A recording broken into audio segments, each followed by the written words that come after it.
Ako si Donna, walang pera pero mahilig gumala. Kaya tara, samahan niyo akong libutin ng Taiwan. Day off ko nga at kaya nagkita na naman kami ng mga kaibigan ko. At sa araw na to ay napagpasyahan namin na puntahan ang isa sa pinakamalaking scenic lake dito sa Taipei. Welcome to Tahoe Park ng Niho District, Taipei City. 13-hectare lake lang naman ang makikita mo sa napakagandang scenic area dito. Mag-e-enjoy ka sa napakagandang kulay ng pine trees na mala Japan feels. At hindi lang yan, pwede ka rin makipagkulitan sa iba't ibang kulay ng ibon dito. At fishing area din ito ng mga locals dito. At kung may balak kang mangisda, i-go mo na yan, besh! At alam mo bang marami ding mga kababayan nating namamasyal dito? At syempre, hindi mawawala ang gala kapag walang kulitan. Kayo na lang maghusga kung sino magaling mag-duckling dance.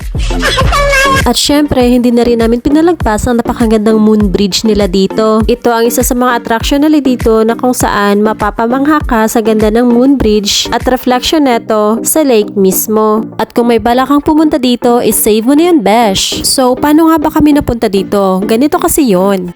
From Taipei Main Station, sumakay lang ng Banan Line or Blue Line at bumaba sa Social Fusing. At sumakay ulit ng MRT which is ang Brown Line at hanapin lang ang Tahoe Park. Nako, napaka-easy lang talaga neto, besh. Kung ako sa'yo, screenshot mo na yan. Dahil mag-enjoy ka dito at talaga namang napaka-relaxing ng scenic area na to. Siya nga pala, kung ikaw ay isang OFW dito sa Taiwan at kapos sa budget ngayong buwan, huwag mag-alala kaibigan dahil ang iDirect Finance Company Incorporated ay may solusyon dyan. See comments below or PM me directly. Thank you for watching. Bye!